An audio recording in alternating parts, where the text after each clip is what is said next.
प्यार को लेकर कई कहावतें प्रचलित हैं, जैसे कि प्यार अंधा होता है, प्यार में जाति नहीं देखी जाती, वगैरह वगैरह। लेकिन बीते कुछ वर्षों में ऐसे कई मामले सामने आए हैं जिन्हें देखकर लगता है कि अब प्यार के मायने ही बदल गए हैं। नए जमाने का प्यार अंधा होने के साथ साथ जानलेवा भी हो गया है। दिल्ली के नागलोई में रहने वाली सोनिया के साथ जो कुछ हुआ उसे देखकर तो ऐसा ही लगता है। सोनिया की हत्या की ये पूरी कहानी पूरी फिल्मी है। ये बस इतना बताती थी कि भूत है। संजू बताती थी जब उसके घर पे गए, जब जाके पता चला कि सलीम है। हिंदू के नाम डाल करके इससे बात कर रहा था, मुसलमान कह के इससे बात नहीं कर रहा था। इस कहानी का हीरो वो भूत है जिसने सोनिया को पहले प्यार करना सिखाया, और जब वह उसके बच्चे की मां बनने वाली थी तो उसकी हत्या कर दी।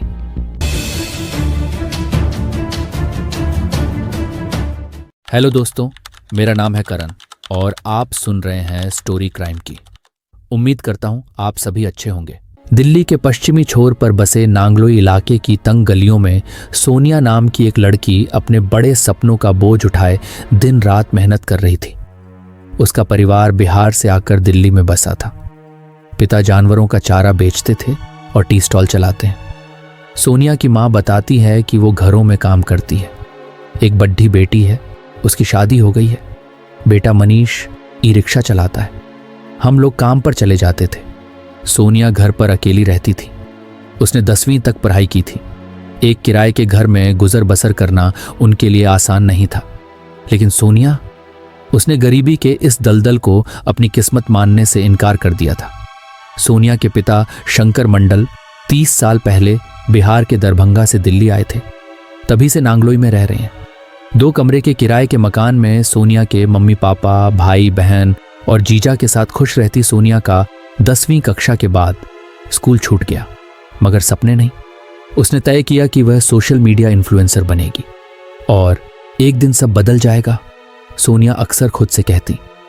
सोनिया ने अपनी छोटी सी सेविंग्स और अपने भाई की मदद से एक स्मार्टफोन खरीदा।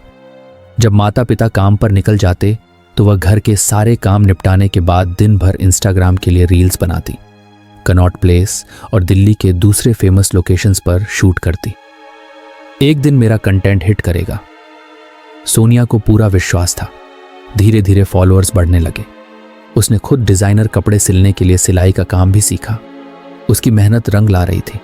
7000 फॉलोअर्स पार हो चुके थे, लेकिन किस्मत उसे कुछ और ही मंजूर था। सोनिया की जिंदगी में एक अजीब मोड़ आया। उसकी मुलाकात हुई भूत से। सोनिया ने अपने सोशल मीडिया पर एक नए शख्स की तस्वीरें शेयर करनी शुरू कर दी। उसका नाम भूत रखा। वो मेरी जिंदगी है, सोनिया ने अपने दोस्तों को कहा। उसकी पोस्ट्स, रील्स और स्टोरीज में हर जगह सिर्फ भूत का जिक्र था। लेकिन भूत कौन था? न सोनिया के घर वाले जानते थे, न ही उसके दोस्त। भूत नहीं, ये किसी डरावनी फिल्म का भूत नहीं था। ये एक लड़का था जिसे सोनिया प्यार से भूत बुलाती थी। उसने खुद को संजू बताया। संजू का घर सोनिया के घर से करीब 500 मीटर दूर है। दोनों 1.5 साल पहले मिले थे। कॉमन दोस्तों की वजह से दोनों की मुलाकात हुई थी। सोनिया और संजू दोनों सोशल मीडिया पर एक्टिव थे। दोनों एक दूसरे के साथ फोटो और वीडियो अपलोड करते थे और धीरे धीरे सोनिया और संजू की दोस्ती प्यार में बदल गई। वो मेरा सब कुछ है, सोनिया ने सोशल मीडिया पर कई बार लिखा। सोनिया के फॉलोअर्स बढ़ रहे थे।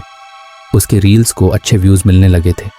लेकिन प्यार में अंधी सोनिया ये नहीं देख पाई कि उसका भूत दरअसल संजू नहीं बल्कि सलीम था। सोनिया के व्यवहार में अचानक बदलाव आने लगे। उसकी मां रजनी देवी और बहन ने महसूस किया कि सोनिया फोन पर घंटों किसी से बात करती रहती। जब उनसे सवाल किया गया तो सोनिया ने मुस्कुराते हुए कहा, भूत है मेरा प्यार। परिवार को शक था, लेकिन सोनिया ने कभी पूरी सच्चाई नहीं बताई। और फिर अगस्त 2024 में सब कुछ बदल गया। रजनी देवी ने देखा कि सोनिया ने घर से बाहर जाना अचानक बंद कर दिया। वह ज्यादातर समय कमरे में ही रहती। जब मां ने नजदीक से देखा तो उन्हें पता चला कि सोनिया 5 महीने की गर्भवती थी। यह कैसे हुआ? मां के सवाल पर सोनिया ने चुप्पी साध ली। सोनिया दिवाली 2023 की एक रील में उसने संजू को डेडिकेट करते हुए लिखा, माय हबी। उनकी उम्र छोटी थी पर सोनिया के दिल में प्यार बहुत था। सोनिया का प्यार इस कदर बढ़ा कि उसने अपने सोशल मीडिया पोस्ट्स में संजू को माय एवरीथिंग कहा। अक्टूबर 2024 तक सोनिया प्रेगनेंसी के 7वें महीने में थी। उसने अपनी फैमिली को बता दिया था कि संजू ही उसके बच्चे का पिता है। संजू मेरा पति है, सोनिया ने अपने परिवार से कहा। हालांकि इस रिश्ते में एक गहरी उलझन थी। संजू ने सोनिया को बताया था कि उसकी फैमिली ने उसे बेदखल कर रखा है, लेकिन सोनिया ने इन सब बातों को नजरअंदाज करते हुए संजू के साथ पूरी जिंदगी बिताने का सपना देख लिया था। 20 अक्टूबर 2024 करवा चौथ वाले दिन सोनिया ने बिना शादी के पहली बार यह व्रत रखा। उसकी मां रजनी देवी और पिता हालातों के आगे मजबूर होकर इस रिश्ते को मान गए थे। हमारे पास और क्या विकल्प है, अय मां ने कहा। परिवार की स्वीकृति मिलना सोनिया के लिए खुशी की बात थी। वो अपनी नई जिंदगी की शुरुआत के लिए बेहद उत्साहित थी। 20 अक्टूबर 2024 सब कुछ सही लग रहा था, पर सोनिया की जिंदगी में छिपा अंधेरा अभी सामने आना बाकी था। संजू ने अपनी जिम्मेदारियों से पीछा छुड़ाने के लिए उसे छोड़ दिया। सोनिया का भूत सिर्फ नाम का भूत नहीं था, बल्कि उसकी जिंदगी का सबसे बड़ा धोखा बन गया। 21 अक्टूबर 2024 की सुबह 4 बजे रंजना देवी बताती हैं, सोनिया मेरे पास आई। मैं सो रही थी। उसने कहा कि मैं बाहर जा रही हूं, उजाला होने तक आ जाऊंगी। मैं नींद में थी, इसलिए ठीक से समझ नहीं पाई कि वो क्या बोल रही है।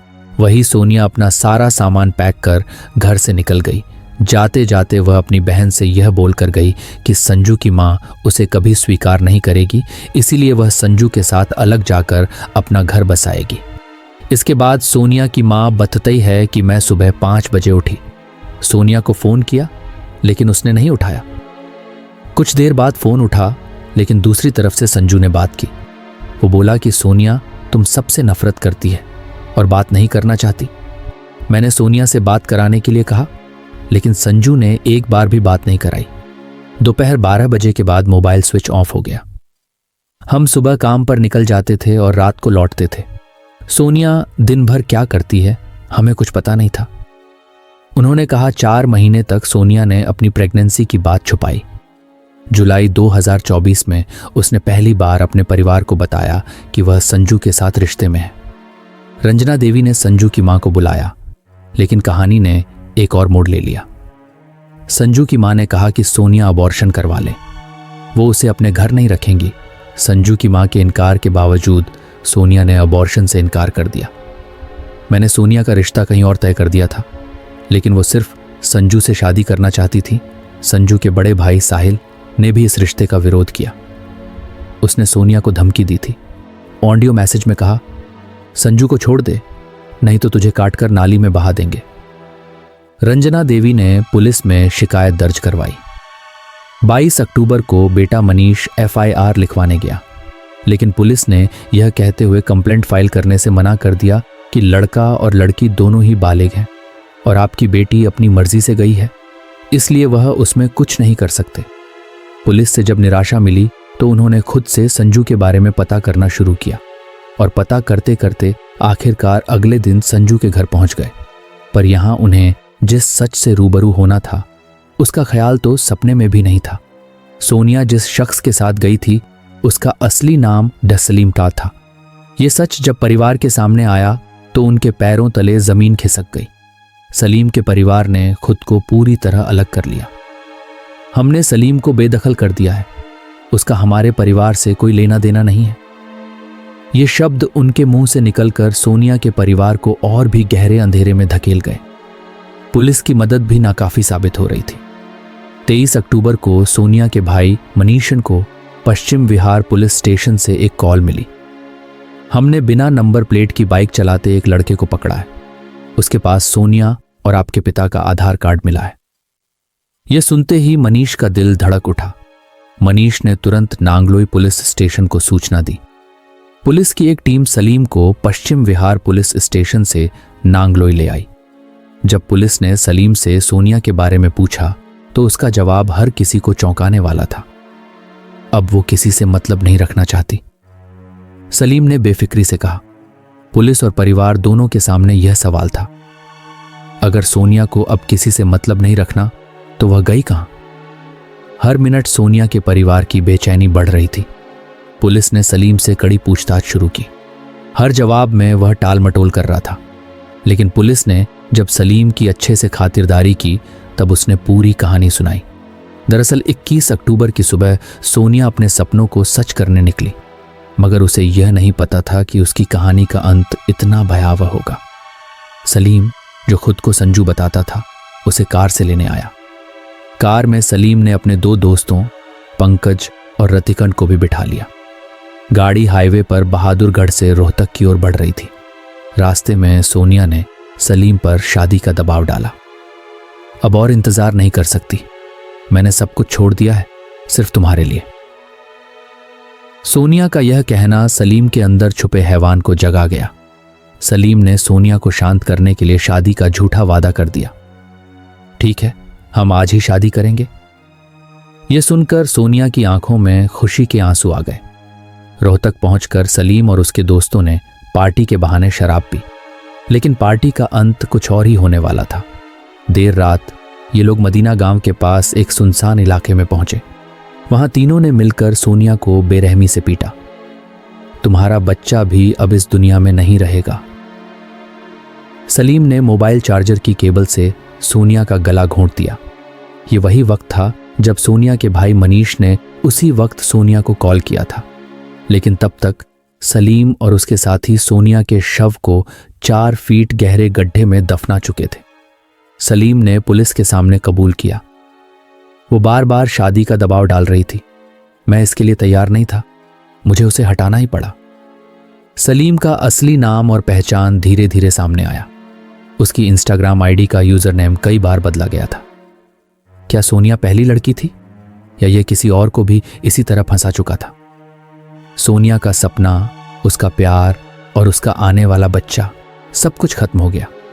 खैर, सलीम उर्फ संजू और उसके 2 दोस्तों पंकज और ऋतिक को गिरफ्तार कर लिया गया। इस घटना का सबसे महत्वपूर्ण पहलू यह है कि दोषियों को सजा मिले और समाज ऐसे धोखेबाजों से सतर्क रहे। साथ ही ये कहानी दूसरों को यह सीख देती है कि भावनाओं में बहकर कभी भी जीवन के बड़े फैसले नहीं लेने चाहिए। ये घर 19 साल की सोनिया का है, जिसे उसके कथित बॉयफ्रेंड संजू उर्फ सलीम ने मारकर दफना दिया। 19 साल की सोनिया 7 महीने की प्रेग्नेंट थी। संजू से शादी करना चाहती थी, लेकिन उसका परिवार राजी नहीं था। करवा चौथ वाले दिन वो संजू से मिलने गई और फिर नहीं लौटी। यह कहानी एक दुखद अंत है, लेकिन यह समाज और युवाओं के लिए एक चेतावनी है कि जीवन में भावनाओं के साथ विवेक भी जरूरी है। दोस्तों, इस दर्दनाक घटना को सुनाने का हमारा उद्देश्य किसी का दिल दुखाना या परेशान करना नहीं है, बल्कि आपको एक जरूरी सूचना देना है। प्यार में भरोसा जरूरी है, लेकिन आंखें बंद करके नहीं। हर रिश्ता समय मांगता है। भावनाओं के आवेग में बहने से पहले सच्चाई को परखना जरूरी है। इस कहानी ने साबित किया कि सपनों का पीछा करते हुए सतर्क रहना उतना ही जरूरी है जितना मेहनत करना। जिंदगी एक बार मिलती है, इसे समझदारी से जियो। तो दोस्तों, अगर आपकी कोई बात हो तो कमेंट में ज़रूर बताएं, और अगर आपको हमारी ये कोशिश अच्छी लगी हो तो इस वीडियो को लाइक और शेयर ज़रूर करें। अगर आपने अब तक हमारे चैनल को सब्सक्राइब नहीं किया है तो सब्सक्राइब कर लीजिए, ताकि आपको इसी तरह की जागरूकता भरी कहानियाँ मिलती रहें। धन्यवाद।